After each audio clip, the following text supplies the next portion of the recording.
예, 안녕하세요. 예, 세뇌 탈출입니다. 오늘은 이제 지금 39년 전 오늘인가요? 40년이, 내년이 돼야 이제 40이죠. 오늘 그 박정희 대통령이 서거를 하셨죠. 그래서 오늘 낮에 아마 저기 우리 저 자유애국 시민들이 그 동작동 국립묘지에서 참배를 한 걸로 합니다. 요새 이제 우리 미중 관계나 이런 것들을 목도하면서 우리가 미중 전쟁을 목도하면서 이 박 대통령이 어떤 인물이었나 한번 생각을 해볼 필요가 있을 것 같아요. 시사하는 바가 커요. 중국이 등소평이 박정희 대통령을 본따서 시장경제 개혁 개방으로 갔거든요. 그러니까 세계 시장 속에서 수출 경제로 먹고 살 수 있다. 그런데 중국이 본따지 못한 게 있어요. 박 대통령의 가장 근본적인 멘탈, 최후의 작품을 본따지 못하고 있습니다. 그것 때문에 중국이 주저앉습니다. 오늘은 그 비밀을 말씀드리겠습니다. 잠깐 보시죠. 지금 중국이 어떤 체제냐, 이거를 요번에 이제 펜스가 정의를 제대로 해줬어요. 이게 뭐냐면 일당 독재 국력 동원 체제입니다. 일당 독재 국력 동원 체제예요. 저는 그래서 이거를 국력을 동원한다. 국력 전체를, 총력을. 그래서 whole of state. 그리고 one party 결합해서 왓썹 체제. WOS는 whole of state고 OP는 one party에서 왓썹 체제라고 제가 이름을 붙여봤습니다. 원래 이 비슷한 얘기는 10월 4일 날 펜스 부통령의 허드슨 연구소 연설에서 나왔습니다. 그때 이 펜스가 뭐라 그랬냐면 Beijing is employing a whole of government approach using political, economic and military tools as well as propaganda. 그런 말을 했거든요. 그러니까 베이징은 정부 전체의 힘을 기울이는 그러한 방식을 통해서 정치, 경제, 군사 그리고 여론 공작까지 함께 국제적 규모에서 타국에 대해서 실행하고 있다. 이런 뜻입니다. 제가 이 펜스 부통령 연설문을 전체를 번역을 해드렸을 때 whole of government, 정부 전체의 힘을 동원한다라는 것을 이게 조금 펜스가 잘못 표현했다라고 느꼈어요. 왜 그러냐면 정부가 문제가 아니라 중국이란 나라는 정부를 일당 독재, 공산당 일당 독재가 장악하고 있고 정부뿐 아니라 국력 전체를 동원할 수 있는 체제예요. 그게 무섭거든요. 우린 예를 들어서 정부가 뭐 시키라 그래서 삼성이 말 듣고 뭐 정부가 뭐 하라 그래서 현대자동차가 고분고분하게 말 듣고 이런 거 없잖아요. 또 정부가 뭐 시킨다 그래서 모든 언론사가 항상 뭐 바닥으로 발발 기고 이러지 않잖아요. 요새 좀 바닥으로 발발 기는데 뭐 그것도 한철이지 메뚜기도. 또 그렇게 바닥으로 발발 기다가 조금 머리 좀 쳐들만 하겠다 싶으면 또 엄청나게 쳐들어요. 얄미울 정도로. 이렇게 정부 통제가 사회 각 분야에 철저하게 안 먹힌다고요, 우리는.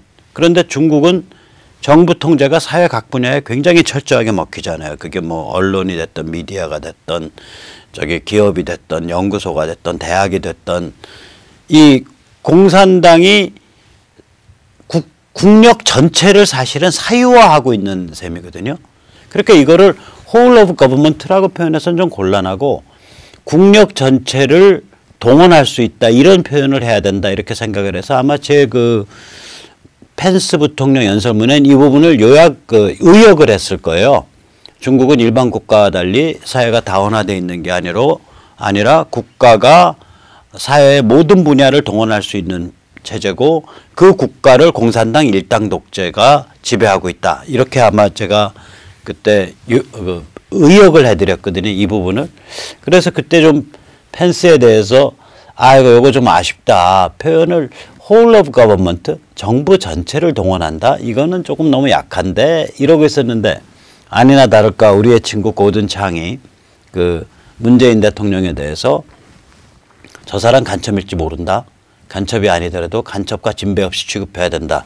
이런 쓴소리를 뱉어낸 미국의 강골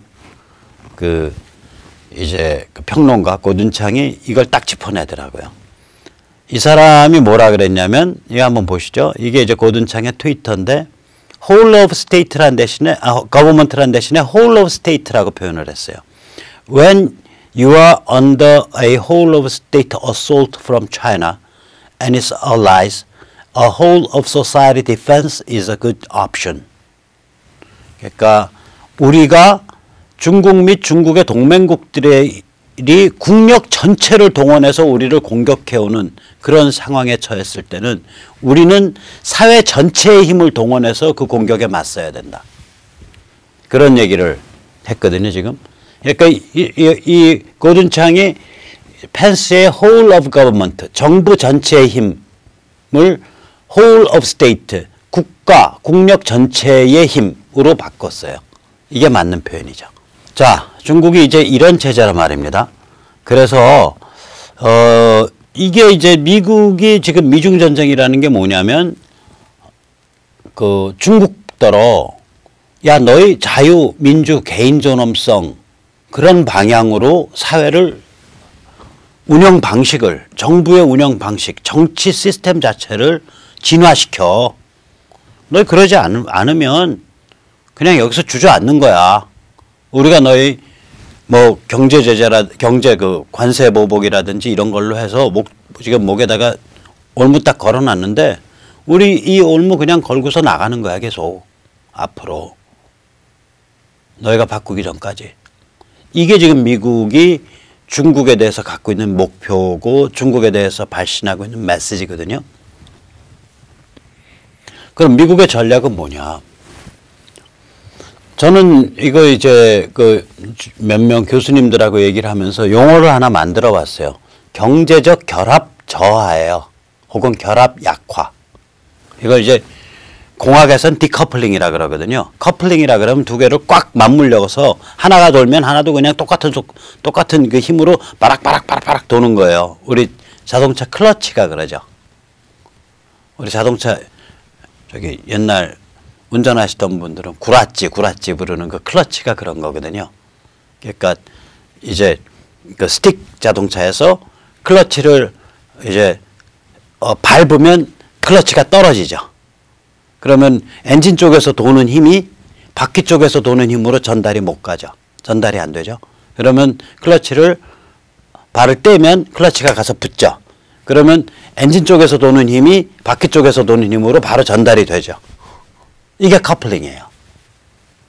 그러니까 지금 그 미국이나 특히 우린 더 그러죠. 규모로 보면 또 타이완 이런 데들은 중국 경제, 중국에 대해서 엄청난 투자를 하고 중국을 세계 시장에서 제일 가는 제조업 기지로 육성을 해놨기 때문에 경제가 타이트하게 결합되어 있는 거예요. 세계 경제, 미국 경제, 한국 경제하고 중국 경제가. 이걸 디커플링 시키고 있다고요, 지금. 관세 매겨놓으면 시간 갈수록 디커플링이 일어나요. 기업들이 공장을 중국 밖으로 빼내게 되고 그다음에 중국에 또 신규 투자 주춤거리게 되고 디커플링이 일어나는 거죠, 이게. 그러니까 이코노믹 디커플링, ED, 경제 결합 저하죠. 경제가 결합되어 있는 상태를 약화시키는 거 혹은 약화 뭐 그렇게 표현할 수 있겠죠. 그 다음에 이제 군사포위죠. Military Encirclement, ME.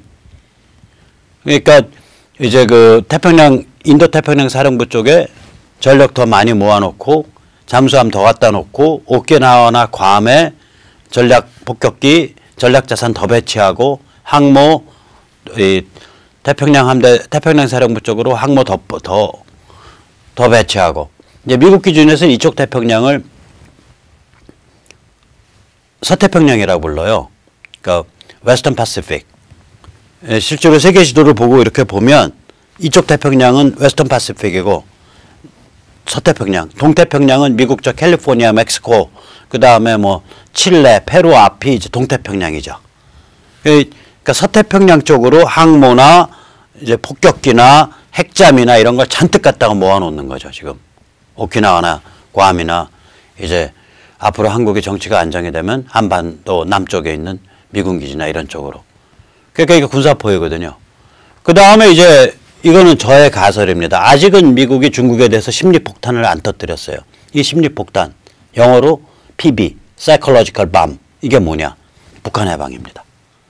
북한을 해방시켜서 아우슈비츠에 갇혀가지고 짐승과 같이 살아온 2,500마리의 짐승이라고 봐야 될 비참한 상태에 망가진 사람들이 해방을 맞이하여 개인존엄성, 자유, 인권, 그리고 시장 원리에 따라서 급속하게 번영해가는 모습이 연출된다고 한번 생각을 해보세요. 그래서 그 압제에서 풀려난 지 한 5년 만에 뭐 $10,000 바로 돌파하고요. 쉽죠. $10,000 돌파하기. 지금 한국의 최저임금만 해서 계산을 해보세요. 여기에서 여기 비숙련 그냥 몸만 좀 돌아가면 일해서 먹고 사는 사람이 기본적으로 1년에 한 2천만 원은 벌잖아요. 그럼 $10,000 돌파하는 거죠. 부부가 2천씩 해서 4천 벌고 애 둘 있고 그러면은 4명이면은 거의 $10,000급이잖아요. 5년이면 돌파해 버린다고요. 5년이면 평균 소득이 중국 수준에 도달하고 10년이면 평균 소득이 지금 한국 기준으로 만약에 친다면은 한 15,000불에서 20,000불 사이 도달할 거라고요. 그러면 이렇게 바뀌어가는 것을 봤을 때 중국인들이 눈이 뒤집어지죠. 야, 자유민주주의가 좋은 거야. 개인이 좋은 거야. 공정시장이 좋은 거야. 공산당 일당 독재 나쁜 거야. 이게 그냥 가슴에 사무친다고요. 그러니까 해방돼서 발전하는 북한이야말로 14억 명 중국인들의 심장에서 터뜨리는 매우 강력한 심리폭탄이 돼요. Psychological Bomb, PB. 그래서 저는 미국의 중국에 대한 전략이 셋을 결합한 전략일 거다. 하나는 경제 결합을 약화시키는 것. 그러니까 Economic Decoupling. 두 번째는 사고 못 치게 군사적으로 딱 포위해 놓는 것. Military Encirclement. 세 번째는 북한을 해방 발전시키는 것. 심리폭탄, Psychological Bomb, PB. 이 셋으로 이루어진 그러한 전략을 구사할 거다. 앞으로 한 10년 세월에 걸쳐서. 보내는 메시지 간단하죠. 야, 너희 자유민주주의, 그 다음에 개인존엄성, 공정시장 이 게임으로 나와. 너 G2하냐. 몸집이 그렇게 컸는데 그 큰 몸집을 공산당 일당 독재 시스템이 온 국력을 사유화해서 임의로 농단할 수 있는, 얘들은 국력농단이에요. 아니, 지금 문재인 정부는 중국 공산당을 적폐라고 불러야 돼. 얘들은 적폐고요. 그 존재 자체가 적폐예요, 권력이. 얘들이 하는 짓은 뭐냐면 국력농단이에요. 국가의 힘 전체, 국력 전체, 국가 총력을 농단하고 있는 거라고요. 이 상태로는 도저히 위험해서 다 같이 못 가겠다. 이게 미국이 중국에 내린 결론이란 말이에요. 이게. 자, 그러면 이제 그 과정에서 오케이, 뭐 사회가 많이 자빠지거나 뭐 할 수 없는 거지 뭐. 그거 너희 알아서 할 일이고. 아무튼 우리는 여기서 왁구 짤 테니까, 틀 짤 테니까 틀 안에서 어떻게 잘해보셔 하고 틀 짜고서 그냥 확 목 조르고 있는 거예요, 지금. 그럼 이 엄청난 정말 총알을 안 쏠 뿐이지 14억 명의 라이프 스타일을 넘어서 14억 명의 정치 심리, 폴리티컬 사이콜로지를 바꾸는 이런 어마어마한 프로젝트를 함에 있어서 미국인들을 단결시키는, 그래서 이 프로젝트를 진행시켜가는 미국의 담론의 키워드는 뭐냐? 마가예요. Make America Great Again. 지금 트럼프가 전국 곳곳을 다니면서 하는 그 집회의 이름이 바로 그게 된다. 마가가. 그러니까 미국 애국주의, 그다음 미국 주권 보호, 그다음에 미국의 글로벌 리더십, 세계 패권 혹은 세계 리더십의 강화, 이런 걸 내세우고 간다고요. 근데 실제로 이게 그럼 다 미국의 국익 그 자체만을 위한 거냐? 아니잖아요. 14억 명의 인구가 자유와 민주주의와 개인 존엄성을 향해서 몸부림치면서 보대껴가면서 결국 그렇게 순치돼 간다는 건 인류의 홍복이에요. 이거는 1991년 소련이 붕괴하고 1989년 1980년에서부터 90년까지 동구권이 붕괴했을 때 그때 그게 커버하고 있는 인구의 숫자라는 게 제가 보면 한 5억도 안 돼요. 한 5억 될려나? 그러니까 그거에 비하면 지금 3배짜리, 2배 반짜리 프로젝트가 진행되고 있는 거라니까요. 이게. 그러니까 우리가 그걸 염두에 둬야 돼요. 지금 이 프로젝트가 얼마나 거대한 건지 사람의 머릿수로 비교하거나 그때 동구소련의 경제력이 전 세계 경제력에 가졌던 비중으로 보면 지금 꽤 전 세계 경제력에서 차지하고 있는 비중이 훨씬 높고 머릿수도 한 2억 5천, 머릿수도 한 2배 반 된단 말이에요, 이게. 이게 훨씬 큰 프로젝트죠. 이게 어마어마하게 큰 프로젝트입니다. 그러면 이제 미국이 이런 큰 프로젝트를 할 때 조심해야 될 건 뭐냐? 경제 결합을 약화시킬 때, 이코노믹 디커플링을 할 때 미국도 경제적인 충격을 볼 거 아니에요. 관세를 많이 매겨놓으면 물가 상승 압력이 있을 거고, 그 다음에 그렇게 해서 중국 경제가 침체하면 중국에서의 수출이 잘 안 되면 중국에 투자한 미국계 기업들, 그래서 수출 상품을 생산하는 기업들 같은 경우도 굉장히 애를 먹게 되고 뭐 이런 그 어려움들이 있을 거 아니에요. 이 경제 결합이 약화될 때, 이게 이제 풀려 나올 때 미국에 받게 될 충격을 최소화하는 것. 그게 돼 있냐 이거죠. 돼 있잖아요. 그래서 한번 우리가 생각을 해보면 미국이 중국에 대해서 경제전쟁을 벌인 게 세뇌 탈출에서 여러 번 말씀드렸지만 미국 경제가 4% 성장이 가능하다라는 게 증명이 된 2018년 제2, 4분기 직후인 7월 달이에요.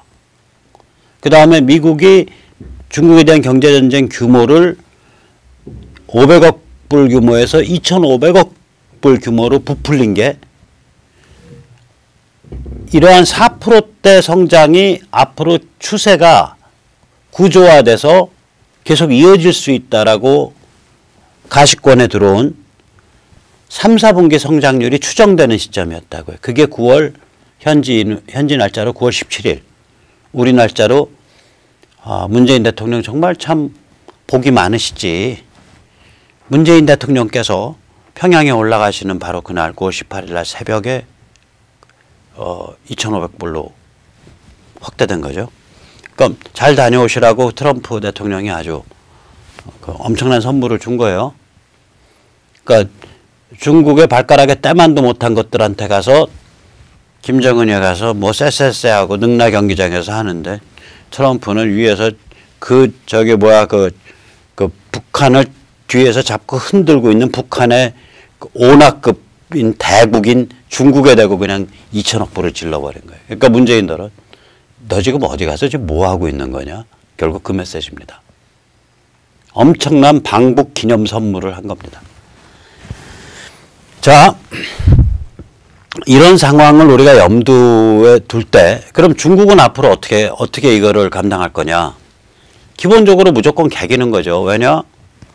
지금 사회체제 바꾸고 정치체제, 뭐 민주주의, 뭐 개인 존엄성, 자유 이런 걸로 향해서 갔다가는 시진핑이 보실라의 꼴 당하는데 재판정에 서고 뭐 사형 구형받고 무기징역 언도받고 온갖 수모 다 당할 텐데 개기는 거죠 무조건 끝까지. 그 다음 목표는 그럼 뭐가 되냐? 지금의 국력동원 일당 독재 체제를 유지하는 게 되죠. 왓썹 체제를. 국력 전체 동원, 국력동원 일당 독재 체제를 유지하는 거야. 왓썹 체제를. 그 다음에 중국의 국내 담내는 뭐냐? 요새 중국 그 외교부 발표 이런 거 보면 알잖아요. 우리가 좀 열심히 선량하게 잘해보려고 하고 있는데 우리는 그 뜻밖에 없는데 바깥의 것들이 우리를 시기 질투해서 우리한테 부당한 박해를 가하고 있다. 이러고서 이제 막 떠드는 거죠. 내부에 대고. 선량하게 열심히 잘하는 게 북한 핵무장시키고 미사일 무장시키고 저기 남사군도에서 저기 바다 한가운데를 시멘트로 때려 막아가지고 인공섬 만들고 거기다가 대한미사일, 대공미사일 갖다 놓는 게 잘하는 거예요? 스리랑카, 뭐 지부티, 몰디브, 파키스탄, 심지어 베네수엘라 이런데 저기 무지막지하게 부패한 정권에 그냥 막 앞뒤 없는 눈먼 차관 들이밀어가지고 그걸로 코를 꿰서 그 전략자산 빼앗고 항구 빼앗고 철도 빼앗고 이게 잘하는 거냐고요. 이게 선량한 거냐고요. 선량하지 않죠. 선량하지 않지만 이거는 그렇게 몰아붙이겠죠. 자기들은 선량하고 자기들은 선의에서 했는데 미국을 비롯한 외부 세계가 중국인을 부당하게 핍박하고 있다. 이렇게 몰아붙여요.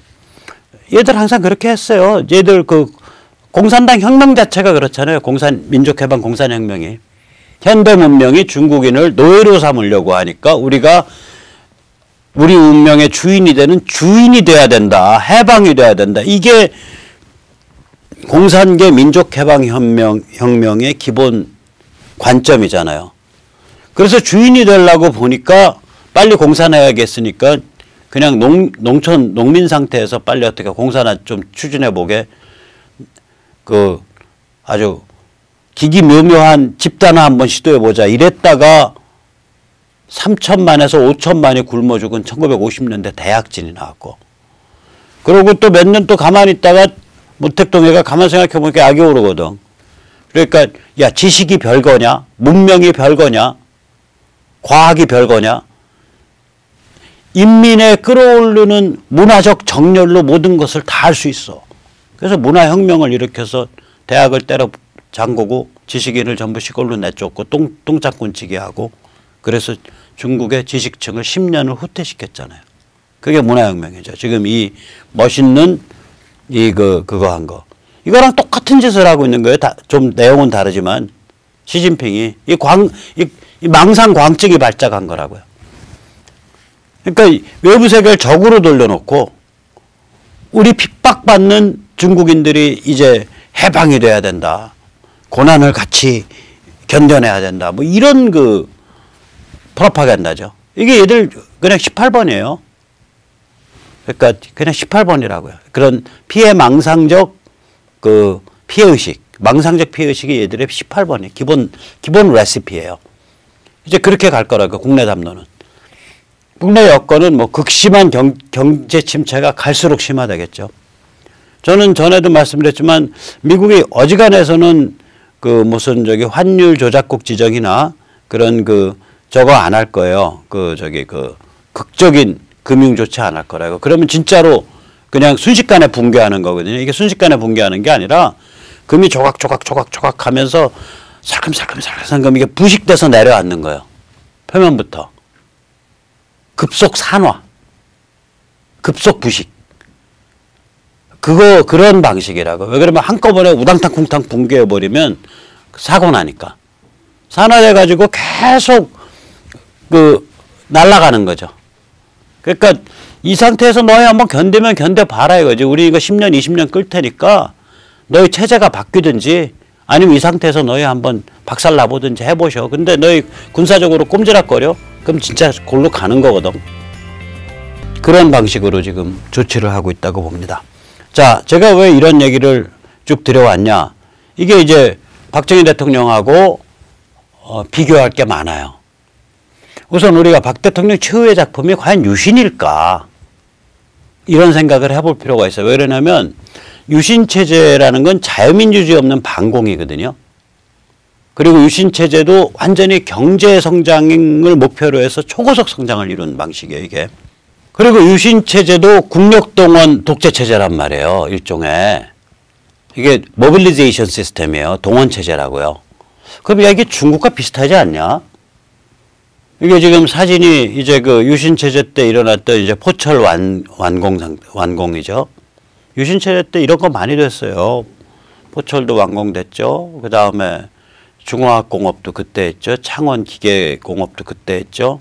그러니까 우리 경제의 80년대의 틀이 유신 때 다 잡혔다고요. 70년대. 그러면 이게 이제 어떻게 보면 중국이 걸어온 길이랑 비슷한데 실제로 중국이 유신이나 이런 그 박정희 대통령의 경제개발 모델, 그러니까 권위주의적 국가가 이끌고 나가는 국가 동원 체제 아래서의 초고속 성장 모델, 이거를 거기서 영감을 많이 받았겠죠.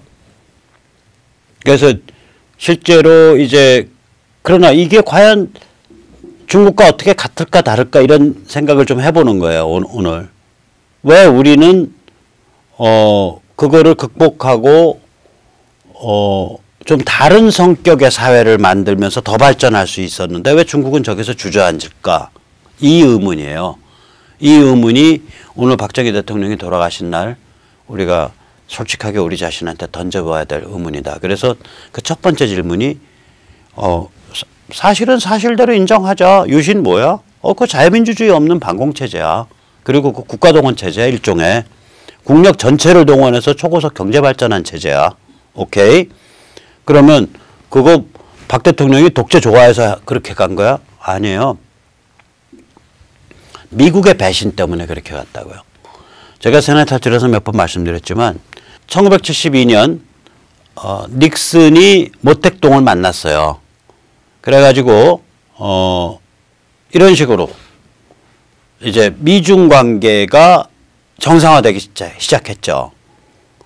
물론 중국이 개혁개방 나간 건 1982년이에요. 이로부터 10년 후에 모택동 죽고 나서. 모택동이 1976년에 죽었는데 그러고 나서도 또 한 6년 후에야 개혁개방을 가요. 중국이. 그러나 그 전에 이미 72년부터 미중 관계가 밀월 관계로 들어간대요. 이게 왜 그랬냐면은 이게 그 월남전 때문에 그래요. 기본적으로는. 월남전 때문에 그런 일이 벌어졌는데 월남에서 패배가 확실해지니까 미국 입장에서는 월남, 캄보디아, 라오스 이게 다 공산화되면서 공산권 전체가 급팽창하게 되는 거거든요. 이게. 그러니까 이거 중국이라도 빼내갖고 중소 분쟁을 붙여야겠다. 그래서 중국 손을 딱 잡은 거예요. 그 과정에서 필요하니까 미국 입장에서는 야 너희 원하면 뭐 한반도도 내줄 수 있을 것 같아. 뭐 이렇게 말도 좀 흐리고 그렇게 됐단 말이에요.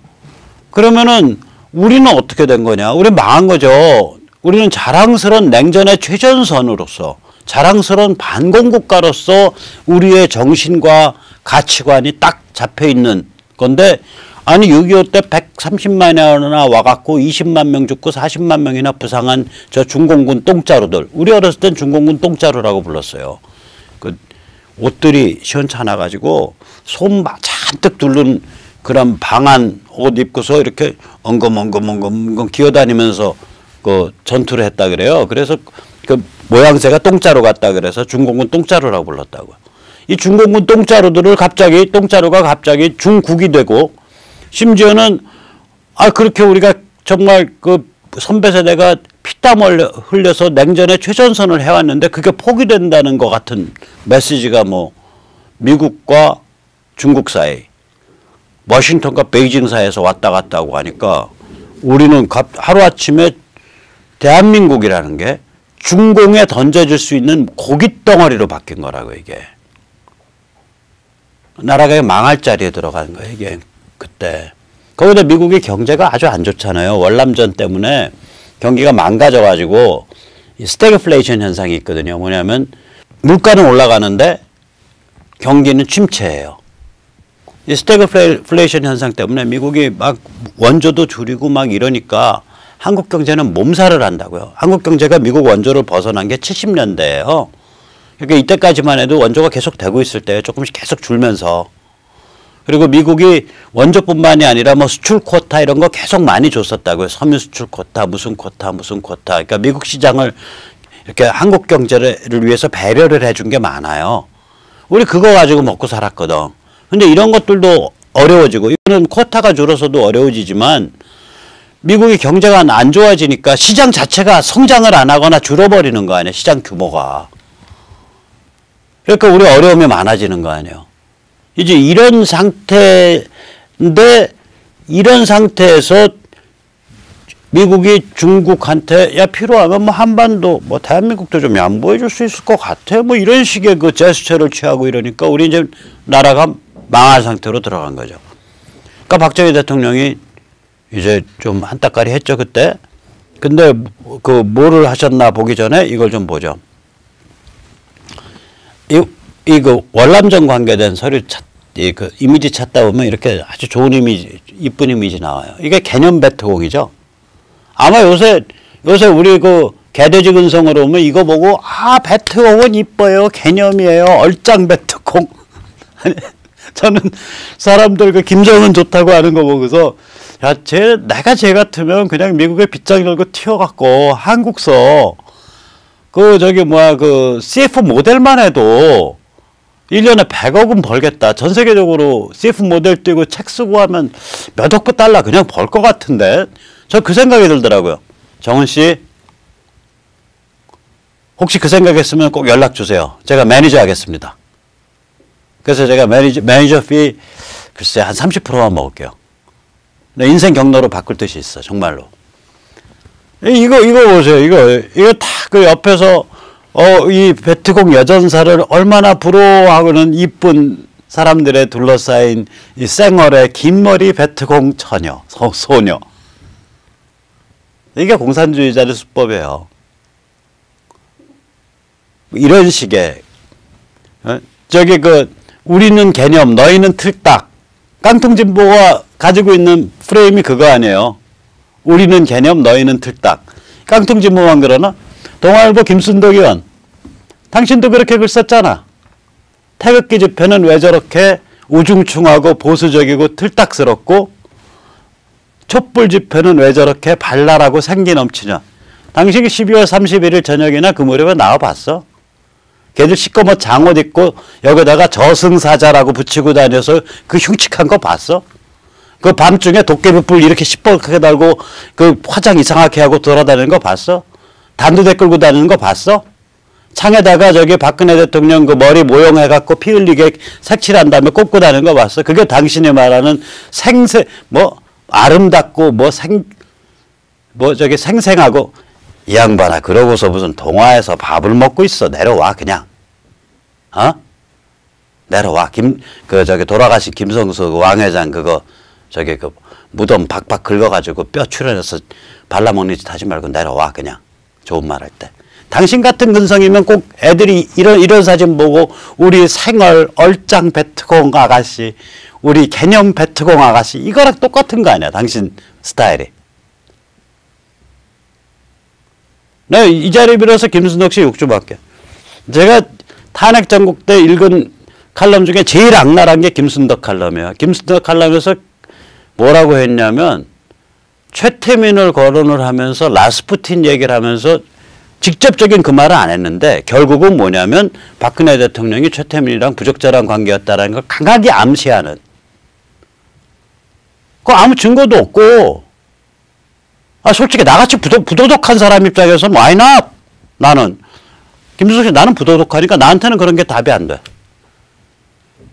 근데 아무 증거도 없고 아무 본 사안과 관련도 없고 심지어는 그렇게 얘기하면 일부 기독교 그때 좀 머리 이상한 사람들이 최태민 악령 들렸다고 떠들고 다닐 때요. 세브란스 병원에 전머식이라고 그 우파라고 자기 공산체제 아래서 살다가 자유체제로 튀어나온 탈북민 같은 사람들의 심리적 트라우마를 전공한다는 우파 얘기를 해왔다는 아주 독실한 정신과 의사는 공적인 자리에서 박근혜 대통령한테 최태민 악령씨였다고 떠들고 다녔다고. 그래서 그 다른 교수가 그랬다고. 당신은 의사로서의 양심도 없냐. 환자라고 만약에 생각한다면 환자랑 인터뷰를 안 해보고 그 환자에 대해서 진단을 하냐. 당신 의사 아니냐. 그러면 어떤 A라는 사람이 악령에 씌웠다라고 말하려면 그 A를 환자로 본다는 뜻이고 그럼 당신이 인터뷰에서 진단을 한 다음에 얘기해야 될 거 아니냐. 그것도 없이 그런 식으로 단정적으로 입 벌리고 아가리 털고 다니면 그게 의사로서의 양심이 있는 짓이냐. 그 전 교수, 당신 세브란스 부원장까지 하고 대한민국에서 알아주는 정신과 의사였잖아. 당신 그거 사과 안 할까 지금도? 양심이 그것밖에 안 돼? 그리고 뭐 아침마다 일어나서 2시간씩 3시간씩 뭐 성경 읽는 사람이라고 주장해? 그 성경 끼고서 지옥이나 가셔. 한 사람의 인격을 그렇게 말살시켜 놓고서 공적인 자리에서 똑바로 들으라고 그래 놓고 무슨 성경책 끼고 다니면 다야? 그러고서 의사야? 사람을 보지도 않고 악령 씌웠다라는 그러한 의사로서의 소견을 얘기해? 정말요, 저는요, 이 탄핵 과정에서 저질러졌던 그 인격살인을 생각을 하면 그 인격살인의 대부분이 예를 들어서 전 솔직히 말하면 민노총사나 뭐 건설로지였던가 어딘가에서 단두대 끌고 나오고 뭐 나는 그거는 그냥 귀여워요, 차라리. 그런데 제도권에서 금숟가락 물고 뭐 말빨개나 세우던 세브란스 병원 부원장 출신의 대한민국에서 먹어준다는 기독교계 저기 정신과 의사가 그 짓을 저질러요? 동아일보에서 제일 잘 나간다는 칼럼니스트가 그 짓을 저질러? 제도권이? 이거는 우리가 두고두고 반성해야 돼요. 두고두고 반성할 일이에요. 그거는 김순덕이나 그 전머식이라는 의사뿐만이 아니라 우리 제도권 전체가 두고두고 반성할 일이라고 이게. 우리가 폭도에 다름없는 거예요. 이거는. 폭도의 나발수가 된 거예요. 스스로. 정말 개 쪽팔리는 짓을 한 거라고요. 자, 만약에 여기에 김순덕 의원이 만약 이런데 그거 맞는 소리다. 저 백모 말이에요. 아프지만. 그럼 저한테 전화 주세요. 그럼 저 이 자리에 한번 모시고 같이 울어가면서 웃어가면서 같이 한번 얘기합시다. 정신과 의사는 사양이에요. 나는 의사로서 그 정도 선을 넘으면은 그건 저는 개인적으로 그런 사람 옆에 있다면 정신병 걸릴 것 같아. 차라리. 그건 사양이고 그 세브란스 부원장 했다는 우리 정신과 의사는 사양이고 당신은 내가 보기엔 정신과 의사가 아니야. 자, 한번 또 보시죠. 그러니까 이게 베트콩도 이런 식의 선전이에요. 그러니까 이게 전형적인 공산주의자 선전 방식이죠. 생각을 해보세요. 40년 전에 얘들 선전이 이 정도로 세련됐다고. 이게 40년 전 선전물이라니까요. 요새도 이런 선전으로 개념 잡으면 이게 먹히는 선전이잖아요. 그러니까 우리가 쟤들이 얼마나 정신을 악랄하게 단련했는가를 인정해 줘야 돼요. 그래서 우리는 거꾸로 얼마나 뜨겁게 우리의 정신을 단련해야 되는가에 대해서 고민해야 된다고요. 우리의 정신이 그렇게 날이 서가지고 바짝 날이 서서 단련되지 않으면 쟤들을 못 무찔러요. 뿌리를 못 뽑는다고요. 자, 그래서 이런 일들이 이렇게 해서 월남이 막 넘어가고 그 다음에 그래서 미국이 겁이 나가지고 이제 중국을 끌어들이고 그 와중에 대한민국은 중국한테 하시라도 던져줄 수 있을 것만 같은 고깃덩어리로 바뀌고 이러니까 박 대통령이 퍽 하고 유신을 저지른 거예요. 저지를 때 어떻게 저질렀냐. 기본 배경은 이거예요. 우리 가만히 있으면 보트피플 된다 이거예요. 보트피플 아니에요. 100만 명 죽었잖아요. 200만 명 나와서 100만 명 죽고 100만 명은 이제 구조됐고 우리 가만히 있으면 보트피플 된다. 수백만, 천만 이렇게 죽는다 결국. 그러니까 미국은 말 안 통하고 그러니까 퍽 하고 무슨 쇼를 했냐. 나 김일성이랑 평화통일할 거야. 그건 이제 한편으로는 국내용 쇼고요. 국민들을 이제 속여서 끌고 가려고. 지금 나라가 망한다고 생각하니까 뭔 짓을 못 저질러요. 자기가 생각하는 나라가 살 길로 국민을 속여서 끌고 가야 될 거 아니야. 나라도 그렇게 해요. 나 그래서 솔직히 말하면 감옥에 계셔서 오늘 심한 말은 안 하지만 박근혜 대통령이 그 전에 그 유신에 대해서 후보 시절에 사과했어요. 나 그때 좀 안 좋았어요. 왜냐하면 우선 첫째 그 말은 이렇게 넘겼어야 돼요. 그러니까 그 참모들을 잘못 들은 건데 그 선택이 자유민주주의가 없는 반공을 향한 선택이었다는 점에 관해서 우리가 여러 가지 생각을 해봐야 됩니다. 그러나 그것에 대해서 평가할 그러한 지위에 제가 있지 않습니다. 더욱이 제가 그분의 딸이기 때문에 더더욱더 그것에 대해서 평가하고 싶지 않습니다. 이러한 평가하고 싶지 않다는 점이 공인으로서의 결격이라고 생각하신다면 그렇게 생각하십시오. 저는 그것을 감내하겠습니다. 이렇게 말씀하셨어야 돼요. 이렇게 말씀하셨어야 된다고. 그때 여러분 유신은 박 대통령이 사과할 일이 아니에요. 그 헌법은요. 그때 90몇 %가 찬성했어요. 개헌을. 박정희 대통령이 쇼를 잘 부렸기 때문에. 지금 나라가 망할 자리에 딱 들어가니까 한편으로는 나 김일성이랑 통해갖고 평화 통일하려고 그럽니다. 그러니까 통일헌법 통과시켜 주세요. 그렇게 해서 유신헌법 통과시켰고 다른 한편으로 미국한테 메시지를 보낸 거예요. 너희 우리 죽는 자리로 몰아넣으면 내가 북이랑 트는 수 있어 임마. 너희 알아서 해.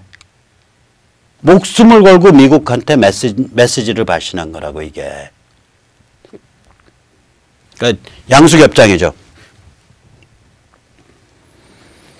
그러고 나니까 이제 카터가 이제 77년부터 이제 대통령 아니겠어요? 지미 카터 이 땅콩 장사. 미국의 2차 세계전 이후에 미국의 제일 못나고 악랄한 두 명의 대통령을 꼽으라 그러면 버락 오바마하고 지미 카터입니다. 이것들은요. 대통령 할 자격들이 없는 것들이에요. 개쓰레기들이에요. 카터 보세요. 퇴임하고 나서도 계속 북한 드나들면서 김정일이 편들고 다 그랬잖아요. 카터 재단에 그 북한 관련돼서 성명 나온 거 이런 거 보면요. 야, 이거 친북이 썼냐, 종북이 썼냐, 간첩이 썼냐 헷갈린다니까요. 그 사이트에 올라 있는 거 보고 제가 기겁을 했어요. 그러니까 미국의 대통령으로서 무능했다 정도가 아니라 이거 자체가 이상한 방향으로 휘어져 있는 인간이에요. 이 사람은 땅콩 농사를 계속 짓는 게 맞았던 사람이에요. 여기 무슨 땅콩 농사 지면서 땅권이나 생각을 하지 무슨 인권을 고려하냐고. 인권 대통령이라고 내세워가지고. 인권 변호사 중에 인권 제대로 하는 놈이 누가 있어? 저 문재인 대통령 빼고. 문재인 대통령 아는지 모르는지 제가 얘기 안 할게요. 오바마도 인권 변호사 출신이에요, 그거. 시카고. 빈민 지역 조직운동과 인권 변호 운동하던 사람이에요. 카터 아무튼 간에 이 카터가 당선되자마자 키신저한테 야 내가 말이야 슐레진저한테 들었는데 뭐 제주도나 이렇게 섬 하나 거제도 하나 해서 우리 섬 거기로 다 미군 빼버리고 독재국가 대한민국은 죽든지 말든지 지 알아서 하라 그러고 그렇게 할 수 있다는데 이따오 개소리를 물었다니까. 그래 키신저가 펄쩍 뛰고 그거 안 된다. 그거 엉터리 같은 소리다라 그랬다고. 이 문서가 뭐냐면 카터 전임 포드 대통령과 키신저가 포드가 카터와 나눈 얘기에 대해서 정리한 문건이에요. 여기 보면 카터 개 황당해요. 황당해요. 그러니까 계속해서 어떻게 하면 박정희 흔들까? 어떻게 하면 주한미군 흔들까? 지금 이제 당선인 시절에도 벌써 이렇다니까. 근데 이 시기가 정말 카터가 집권하고 77년, 그 다음 제2차 오일 쇼크 나고, 그리고 이제 박 대통령 PP라 그랬고, 우리 어렸을 때는 다 PP라 그랬어요. 프레지던트 팍. PP가 죽은 79년, 요 3년이 정말 어려운 시기였다고요. 국군이 막 왔다 갔다 한 시기예요. 예를 들어서 제2차 오일 쇼크는요, 제가 전에도 이렇게 말씀드린 것 같은데, 한국은행의 조사부가 당시 서울대 경제학과 졸업생 중에서도 가장 공부 잘하는 사람들이 가던 부서예요, 거기가.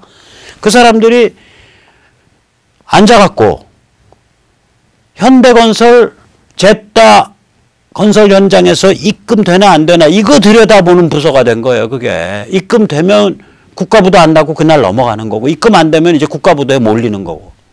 우리가 그러고 살아남은 시기예요, 이 시기가. 그런데 이 시기에 이런 말이 안 되는 소리죠. 한마디로 말하면 카터가 얼마나 흔들었는데, 이 시기에. 얼마나 흔들었냐면요. 이 사람은 이때 미국 경제 어렵고 하니까 경제 지원 확 줄이고 한국에 대해서 별로 봐주는 것도 없으면서 입만 뻥끗하면 무조건 민주주의 하라는 거예요. 심지어는 79년 6월 달 박 대통령 죽기 넉 달 전에 한국에 와서 국회에서 연설하면서 인권과 민주주의를 해야 됩니다. 인권과 민주주의를 해야 됩니다. 이걸 입술이 부르트도록 반복했어요. 뭐랑 똑같으냐면 트럼프가 방 안에서 의왕에 있는 박근혜 대통령 가는 거랑 똑같은 거예요. 그럼 무슨 일? 국민들한테 보내는 메시지는 야 들고 일어나서 문재인 쳐버려 이 소리 아니에요. 방 안은 말든지 이해가 되시죠? 국회에서 인권과 민주주의, 인권과 계속 그 주장했다니까. 이거 미친놈이에요, 이거 완전히. 지금 우리는 그때 경제가 아니 인권과 민주주의 중요한데 이런 거는 우방이라면 문 딱 닫아 걸고 야 당신 인권과 민주주의 방향으로 빨리 가야 돼. 안 그러면 큰일 나겠다. 그 시그널 여러 개 보낼 수 있거든요. 그 시그널 여러 개를 보낼 수가 있다고. 근데 이 짓을 하고 다녔다니까 이 사람이. 그러니까 황당한 사람이야 한마디로. 자 이렇게 이제 죽을 자리로 몰려가는 거죠. 어려움에 중중 이제 부인은 거기다가 70 몇 년도에 돌아가셨나? 저 양반 74년에 돌아가셨나? 75년에 돌아가셨나? 8.15 날 그 장축체육관에서 문세광의 총알에. 그러니까 개인적으로도 고달프고 생활이. 그러니까 개인적으로 약간 그 부인 돌아가신 다음에 무절제해졌다 그래요. 술도 많이 드시고 보면 그냥 좀 아무튼 간에 무절제해졌다 그러더라고요. 부인 그 상처가 많아서 담배도 많이 피시고. 근데 개인적으로는 고달프고 심신이. 그 다음에 이제 공적으로는 죽을 자리로 나라도 풍전등화요. 그 본인의 권력 그 기반도 풍전등화로 계속 몰려가는 상황이에요. 이게 76년, 77년, 78년, 79년이 이 3년이. 자, 이런 상황에서 이 사람이 마지막 작품을 남긴다고요. PP가. 사람은요. 그 마지막 작품이 중요해요. 그 마지막 작품이 뭐냐. 자기 죽음을 각오한 작품이에요. 이 와섭이 아니라 와섭과 비슷한 이거 제가 잘못 썼어요. 우리는 일당 독자가 아니에요. 이따가 말씀드리는데 국가주도 권위주의 경제 정치는 아니지만 그러니까 국가주도 권위주의 경제를 해체해버린다고요. 안정화 정책이라고 당시엔 불렀는데 이게 이제 시장화 정책이에요. 그러면 경제에 관한 정부의 주도권을 놔버리게 되면 뭐가 되냐가 권력의 주춧돌이 없어지잖아요. 그 양반은 자기의 작품이 아니에요. 유신이라는 국가주도 권위주의 체제가. 그 국가주도 권위주의 체제의 맨 아래 주춧돌인 국가주도 경제를 깨버렸어요. 돌아가시는 해. 그 봄에. 그 남도구를 해임시키고 거기에 신현학을 그 경제기획원 장관으로 들여놓고 그 다음에 신현학하고 그 밑에 있는 그 당시에 경제기획원 그 관료라는 건 그 관료사회의 꽃이에요. 가장 그 엘리트 관료들이거든요. 그 중에 그 엘리트 중에 엘리트. 예를 들면 그때 강경식, 김재익, 그 아웅산에서 돌아가신 전두환의 경제교사라고 불리던 김재익. 근데 김재익이 강경식과의 관계가 강경식의 사수고 김재익이 조수예요. 그래서 이 둘 딱 그 저기 아마 그게 코리아나 호텔일 거예요. 거기에 방구해 갖고 신현학이 지시해서 안정화 정책 계획 잡고 시장 경제로 이행을 시작을 한다고요. 79년 봄부터. 시진핑이 당과 국가와 정부가 가지고 있는 경제에 관한 장악력을 스스로 해체하는 거 한번 생각해 보세요. 인민해방군이 가지고 있는 경제 소유권을 스스로 해체하는 거 한번 생각해 보세요. 그거 비슷한 거 아주 작은 규모에서 그걸 시도했던 게 후진타오였어요. 시진핑 전. 지금 시진핑이 그런 거 할 것 같아요? 미국한테 몰렸다고 천만에 안 합니다. 안 합니다. 두 번째로는 뭐냐. 영국이 1973년에 부가세를 도입을 했는데 우리가 부가세를 76년인가 도입해서 78년인가 77년인가부터 이게 시행되거든요. 제가 지금 날짜는 좀 헷갈려요. 그래서 부마 사태 때 슬로건이 유신 독재 타도가 아니에요. 메인 슬로건이 부가가치세 철폐하라예요. 왜냐면 상인들 입장에선 공연히 10% 더 내는 것 같잖아. 부가가치세 없으면 내가 이거를 100원에 팔았어요. 부가가치세가 없었으면 100원이 다 내 돈인데 부가가치세가 있으면 100원에 11분의 1, 약 9원 몇십 전을 더 국가에다 줘야 되잖아요. 그러니까 상인들이 부가가치세 철폐하라를 내걸었다고요. 그래서 그때 메인 슬로건이 부가가치세 철폐예요. 일본보다 저희가 부가가치세 도입이 한 20년 빨라요.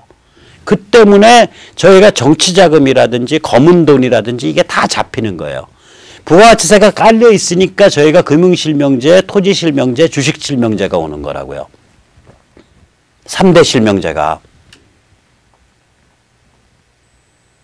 그러니까 그래서 저희가 전 세계에서 지하경제 규모가 가장 낮은 나라예요. 그래서 저희가 전 세계에서 조직범죄가 가장 발달하기 어려운 나라예요.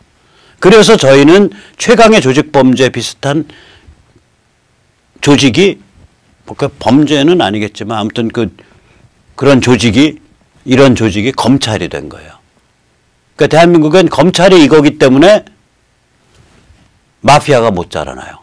근데 검찰이 이거가 될 수 있는 이유는 기본 틀이 부가가치세 위에 금융실명제, 주식실명제, 토지실명제 같은 이런 경제의 투명화가 이루어져 있기 때문에 대형 마피아가 못 자라는, 대형 마피아가 못 자라니까 검찰이 이걸 할 수가 있죠. 검찰이 또 이걸로 자리를 잡으니까 어떤 이상한 조직이 머리 들고 까불면 그냥 가는 거죠. 어느 규모 이상이 되면. 그래서 우리가 비교적 그래도 치안이 유지되는 사회가 되는 거예요, 이게. 근데 이런 것들이 PP, 박정희 대통령 본인한테는 다 정치적 자살이죠. 시진핑이 이거 할 수 있을 것 같아요? 지금 중국의 권력을 장악하고 있는, 군과 당의 범털로 이루어진 군당 복합체가 이거 할 수 있을 것 같아요? 자기들 밥줄을 스스로 끊어버리는 일 할 수 있을 것 같아요? 인민해방군 소유의 모든 주식을 다 일단 국가기관, 특수기관에 넣은 다음에 그 국가 특수기관에서 계속 주식시장에 팔아가지고 그걸 갖다 민영화하는 작업 할 수 있을 것 같아요?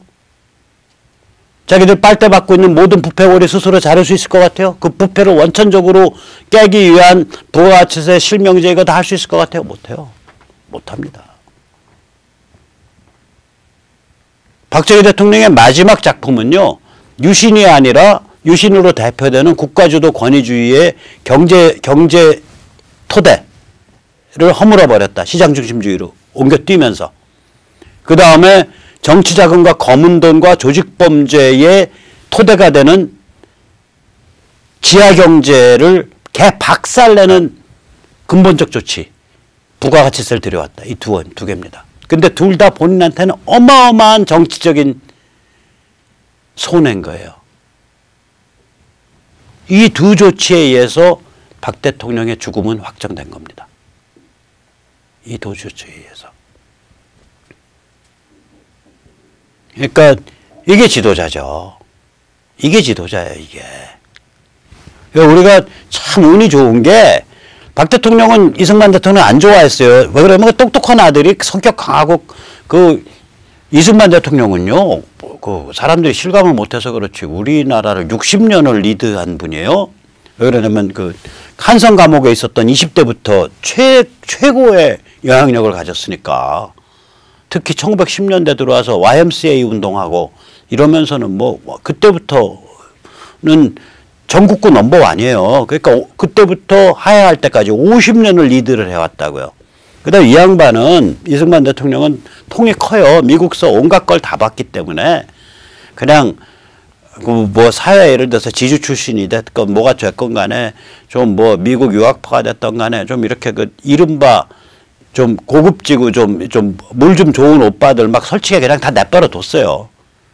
그런데 이승만 대통령의 그런 국가 건설 아래서 군이라든지 아카데미아라든지 정보기관에서 소장들 아주 빠릿빠릿하고 전쟁의 생사를 몸으로 직접 왔다 갔다 하고 아주 의지가 강한 신세대가 자라났거든.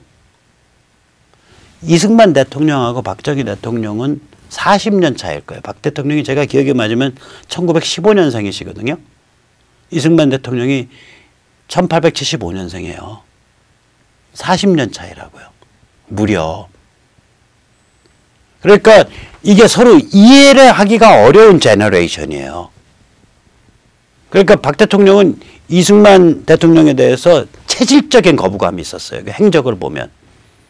그게 우리 불행이긴 한데 그거 가지고 원망할 틈이 없다고. 그러면 박 대통령이 그런 체질적 거부감 때문에 여러 가지 문제가 있고 한계가 있지만 그 양반 돌아가신 지가 지금 몇 년인데 지금 거의 40년이 됐는데 그러면 그 문제 우리가 해결했어야지. 그거 못 해놓고 그건 다 박 대통령이 그때 단추를 잘못 끼워서 그렇습니다. 그렇게 말할 권리와 자격이 우리한테 있냐고요. 없어요. 없다고요. 그러니까 제가 혹시라도 박 대통령이 이승만 대통령과의 관계에 대해서 이러이러한 문제점과 한계가 있었다라고 말을 하더라도 그것이 박 대통령에 대한 원망이 아니에요. 그런 원망을 할 자격이 없다고요. 다시 말하자면 우리는 굉장히 성격이 다르고 굉장히 장단점이 다른 두 명의 세계 클래스, 세계 20세기가 배출한 최고급의 지도자가 연달아 우리를 이끄는 거예요. 이승만 대통령이 20세기 들어서서 최소한 1910년부터 50년 이끌었고 박정희 대통령이 1961년서부터 1979년까지 19년을 이끌었어요.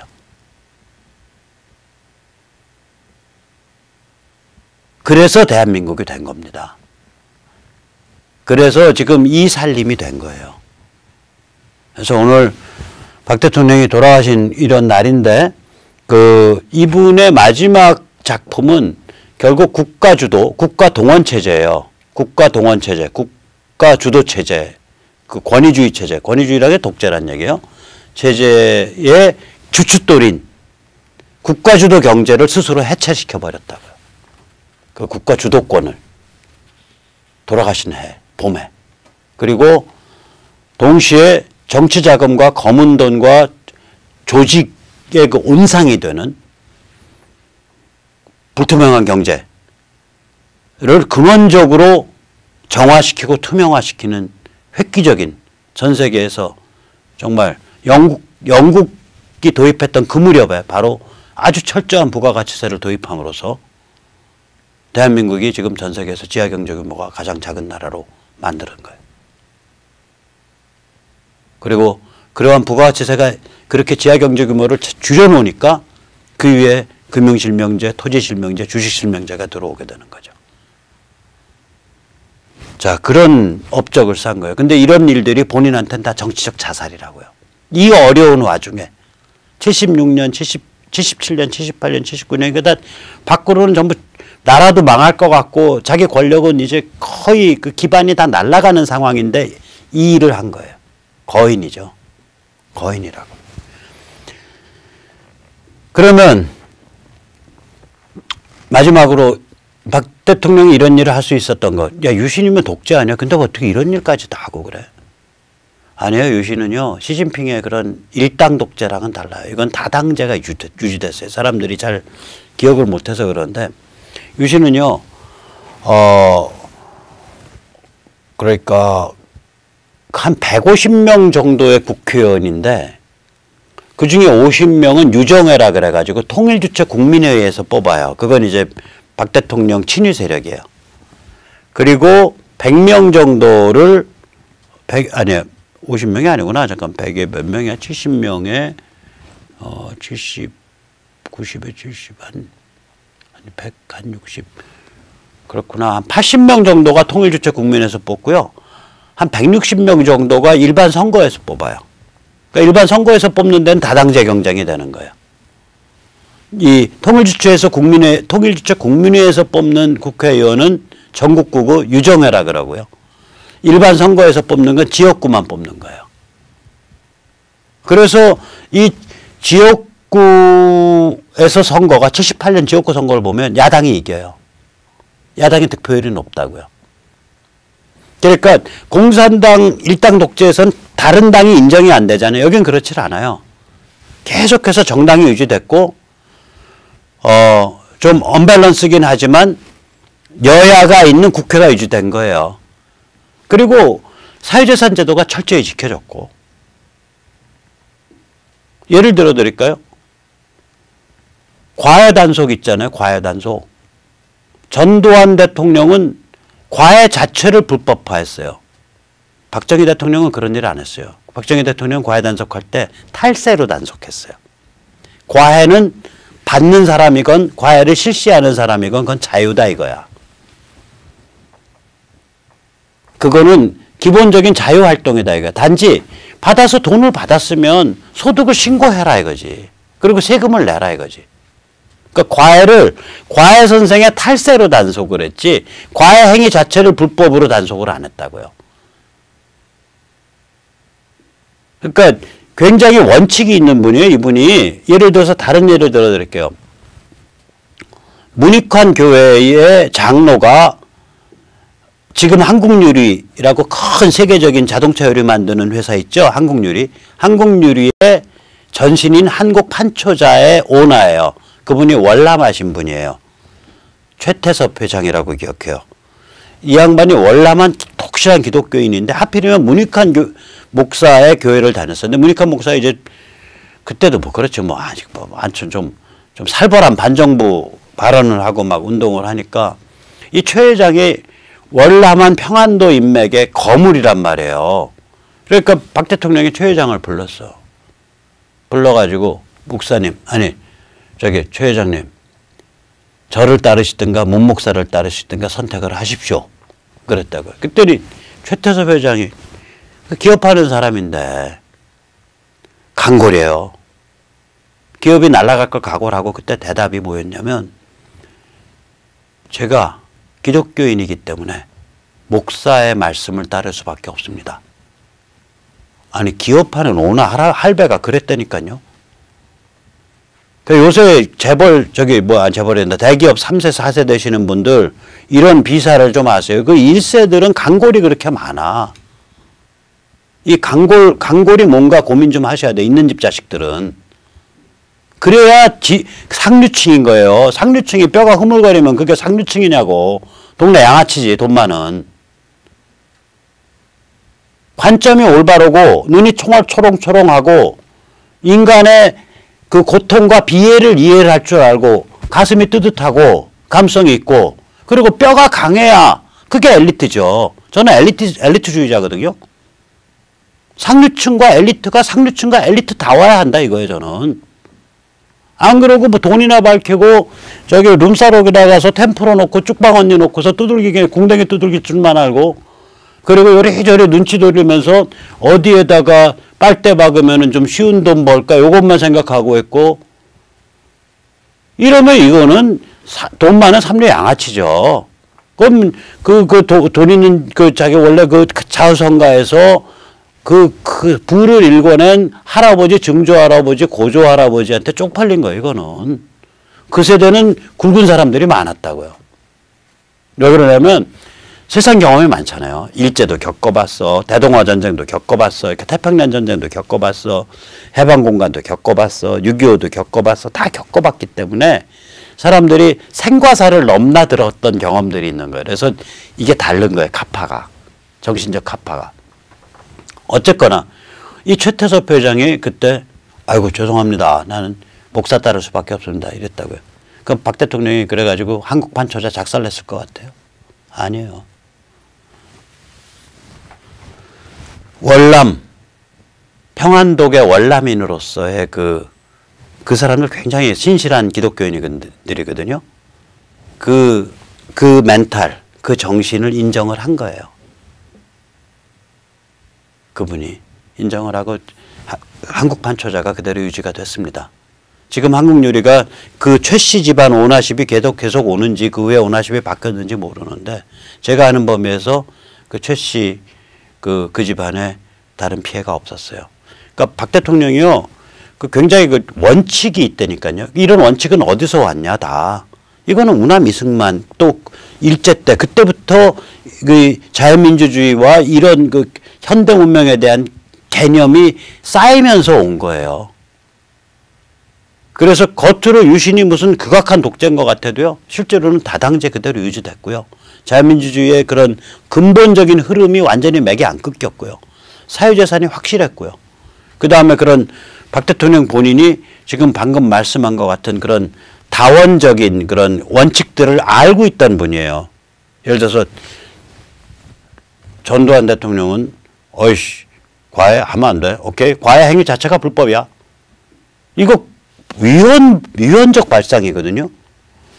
아니 내가 알고 있는 지식을 그 지식을 원하는 자를 만나서 내가 돈 받고 전해준다는데 그게 왜 불법이냐고요.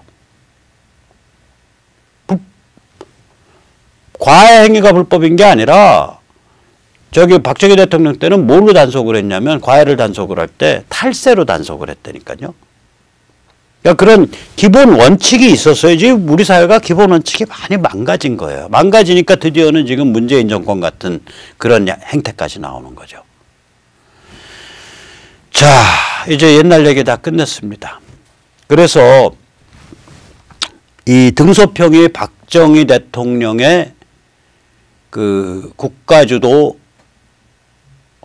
세계시장 속에서의 국가주도 수출경제 개발 모델은 훔쳐서 카피캣을 했어요. 복사를 했어요. 그런데 그 이후에 중국이 뭐를 복사를 못했냐. 박 대통령이 살신성인으로 스스로 국가주도성을 해체를 시키고 약화시켜가고 스스로 그 불투명한 그런 걸 없애기 위한 아주 그 자기 정치적인 자살에 해당하는 그런 부가가치세 같은 그런 개혁을 이뤄내고 이거를 못 가져간 거예요. 중체 서용에서 머무르고 있는 겁니다. 중체 서용이 뭐냐. 지금부터 130, 40년 전에 서양 문물이 확 밀고 들어오니까 중국으로 중국 사람들이 서양은 그냥 뭐 이렇게 테크놀로지나 뭐 이런 거 겉에 것만 좀 배우고 역시 우리의 본질, 우리의 기본 정신, 우리의 라이프 스타일은 역시 중국인 나와야지. 그래서 중국의 것을 본질로 삼고 몸뚱어리로 삼고 서양의 것을 옷으로 두른다. 그게 중체 서양이에요. 그러니까 박정희 대통령의 그 말년의 마지막 작품 79년도에 일어났던 그리고 그 무렵에 부가가치세 같은 그 말년의 작품이 의미하는 바는 그 체라고요. 이 정신이라고요. 그러니까 등소평과 그 이후에 중국은 중체 한용을 한 거예요.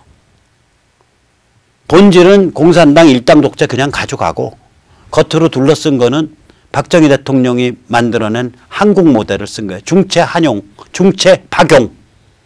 박정희를 용으로 갖다 쓰고 겉에 옷으로. 안은 공산당 일당 독재 그냥 간 거예요. 이거요. 박체 박용 가지 않으면 중국 망합니다. 망하는 게 아니라 박체 박용 갈 때까지 미국이 목졸 노는 거예요. 용만 겉만 박 혹은 한국으로 가는 게 아니라 그 멘탈도 PP의 마지막 해 보여줬던 그 한국인들의 그 멘탈 그 시점에 그 비극적 그 위대한 선택을 했던 정치적 자살에 해당했던 그 선택을 했던 그 멘탈을 가지고 하지 않으면 중국 크게 헤맬 겁니다.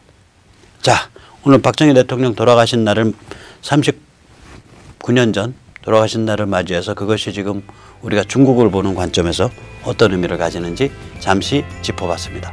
감사합니다.